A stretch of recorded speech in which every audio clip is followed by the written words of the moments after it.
Assalamualaikum warahmatullahi wabarakatuh.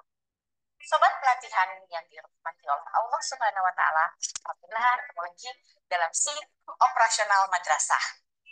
Sobat pelatihan, komponen ketiga dari kurikulum operasional madrasah adalah pengorganisasian pembelajaran. Madrasah menyusun pembelajaran meliputi tiga hal, antara lain adalah intrakurikuler, kokurikuler, dan ekstrakurikuler. Pada intrakurikuler, pembelajaran berisi muatan mata pelajaran dan muatan tambahan lainnya jika ada mulong. Penetapan konsentrasi dan praktek kerja lapangan untuk MAK, program kebutuhan khusus, dan pasca madrasah untuk madrasah yang memiliki PDBK. Kemudian, kokurikuler yaitu adalah proyek penguatan profil pelajar. Proyek penguatan profil pelajar Pancasila dan profil pelajar rahmatan lil alamin dirancang dalam bentuk kokurikuler atau dapat juga dirancang secara terpadu dengan intrakurikuler maupun ekstrakurikuler. Jadi, kalau yang intrakurikuler itu dia berisi muatan mata pelajaran atau muatan tambahan lainnya. Tapi untuk proyek penguatan profil pelajar itu ada dua. Proyek penguatan profil pelajar Pancasila dan proyek pelajar rahmatan lil alamin. Nah, ini bentuknya memang kokurikuler. Tapi boleh dirancang secara terpadu. Ini yang harus kita perhatikan, boleh dirancang secara terpadu dengan intrakurikuler maupun dengan ekstrakurikuler. Nah, untuk ekstrakurikulernya sendiri, ini adalah kegiatan kurikuler yang dilakukan di luar jam belajar di bawah bimbingan dan pengawasan madrasah. Ini adalah hal yang harus kita perhatikan saat kita menyusun pengorganisasian pembelajaran. Bapak, berikut adalah penjelasan struktur kurikulum di satuan pendidikan. Kita harus memahami jika tadi ada intrakurikuler, kemudian ada kokurikuler, kemudian ada ekstrakurikuler, maka kita harus pahami apa sih tujuan masing-masingnya. Untuk program intrakurikuler, tujuannya adalah mengembangkan kompetensi pelajar sesuai dengan CP. Untuk proyek penguatan profil pelajar Pancasila dan profil pelajar rahmatan lil alamin, tujuannya adalah menguatkan profil pelajar dan membangun pemahaman mengenai isu-isu penting dan melatih kemampuan menyelesaikan masalah dalam tema atau isu penting terkait tujuan pembangunan berkelanjutan. Kemudian, untuk ekstrakurikuler tujuannya adalah sarana bagi peserta didik untuk mengeksplorasi dan melatih keterampilan sesuai minat dan bakat peserta didik. Sementara metodenya untuk intrakurikuler menggunakan berbagai metode pengajaran atau pendekatan belajar. Kemudian juga menggunakan berbagai instrumen asesmen dalam mendorong progres dan capaian peserta didik, serta melibatkan guru dalam proses desain asesmen dan moderasi hasil asesmen. Sementara metode untuk P5 dan PPRA, ini kita biasa menyingkatnya P5 dan PPRA, itu adalah untuk mengasah kepekaan dan mengeksplorasi isu real dan kontekstual dalam bentuk proyek. Kemudian memberikan ruang lebih banyak bagi peserta didik untuk bekerja mandiri dan fleksibel, melibatkan seluruh komunitas madrasah, baik peserta didik, guru, staf, orang tua, serta narasumber dan profesional. Nah, sementara metode yang dilakukan untuk ekstrakurikuler bersifat individual dan merupakan pilihan peserta didik. Dapat pula melibatkan guru dan narasumber profesional dalam melatih keterampilan tertentu. Nah, beberapa madrasah mungkin juga sudah mengembangkan ya ekstrakurikuler sesuai dengan karakteristiknya masing-masing, sesuai dengan kekhasannya masing-masing, sesuai dengan keunikan dari madrasah masing-masing. Selanjutnya hasilnya. Nah, ini juga yang harus menjadi perhatian kita. Ada beda hasil yang diharapkan dari intrakurikuler, P5 dan PPRA, serta ekstrakurikuler. Pada intrakurikuler, hasilnya diharapkan adanya bukti pencapaian dari CP.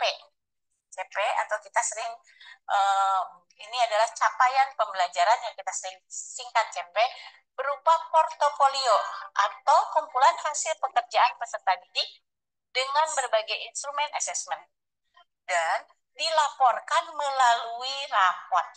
Sehingga ini ya, untuk intrakurikuler itu yang kita lihat adalah CP. Nih, untuk intrakurikuler yang kita lihat CP dilaporkan melalui raport. Sementara P5 dan PPRA ini adalah hasilnya berupa jurnal kerja yang fokus pada proses dan pencapaian tujuan proyek. Nah, ini madrasah menyediakan waktu khusus untuk peserta didik menunjukkan hasil proyek melalui pameran atau pertunjukan. Dan tetap sama juga dilaporkan melalui rapor pada bagian yang terpisah dengan intrakurikuler. Jadi pada saat raportnya, intrakurikuler dan P5 itu terpisah. Meski dua-duanya, baik intrakurikuler maupun P5, ini di dalam raport yang sama. Nah, kemudian untuk ekstrakurikuler, buktinya berupa testimoni atau cerita dari peserta didik. Madrasah bisa memilih bentuk laporannya. Jadi raport ya kalau ekstrakurikuler, tapi kalau misalkan mau ini dilaporkan juga di raport itu diserahkan karena madrasah boleh memilih bentuk pelaporannya. Sobat pelatihan, dalam pengorganisasian pembelajaran kita mengenal ada beberapa pendekatan pembelajaran. Pendekatan yang pertama yang sering kali populer adalah pendekatan mata pelajaran. Pada pendekatan mata pelajaran ini, setiap pembelajaran dilakukan terpisah antara satu mapel dengan mapel lainnya. Kemudian tatap muka dilakukan secara reguler setiap minggu dengan jumlah jam tatap muka sesuai dengan yang ditetapkan oleh masing-masing madrasah berdasarkan ketentuan minimal dari pemerintah. Jadi kita harus memahami berapa sih ketentuan minimalnya setiap mapel dari pemerintah. Kemudian pendekatan yang kedua adalah pendekatan tematik.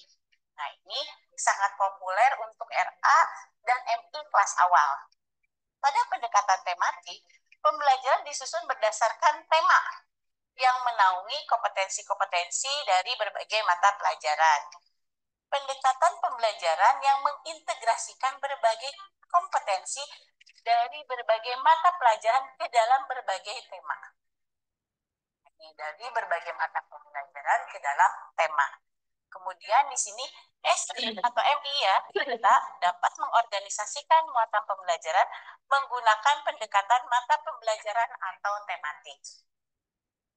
Pendekatan yang ketiga, kita sering menyebutnya pendekatan secara terintegrasi. Pendekatan secara terintegrasi adalah konsep-konsep dan keterampilan tertentu dari mata pelajaran diajarkan secara kolaboratif. Kemudian pendidik berkolaborasi sedemikian rupa untuk merencanakan, melaksanakan, dan melakukan asesmen untuk suatu pelajaran yang terpadu. Sebagai contoh, mengajarkan muatan IPA atau IPS secara terintegrasi. Pendekatan yang keempat adalah pendekatan secara bergantian dalam blok waktu yang terpisah. Nah, yang pendekatan dalam blok ini, pembelajaran dikelola dalam bentuk blok-blok waktu dengan berbagai macam pengelompokan. Contohnya adalah mata pelajaran IPS, bahasa Indonesia di sini, ya. Kemudian juga akan diajarkan dalam jam 7 sampai jam 12 dalam semester 1. Contoh lain bisa IPA di sini atau IPS secara bergantian dalam blok waktu juga yang terpisah. Demikian kalau pendekatan pembelajaran.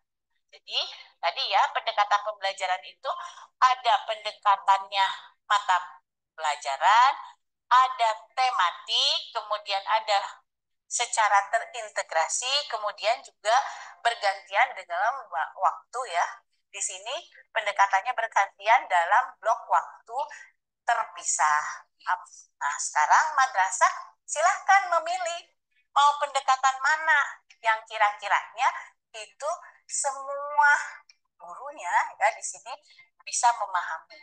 Boleh pendekatan mata pelajaran, boleh tematik, boleh secara terintegrasi dan juga pendekatan secara bergantian dalam blok waktu yang terpisah.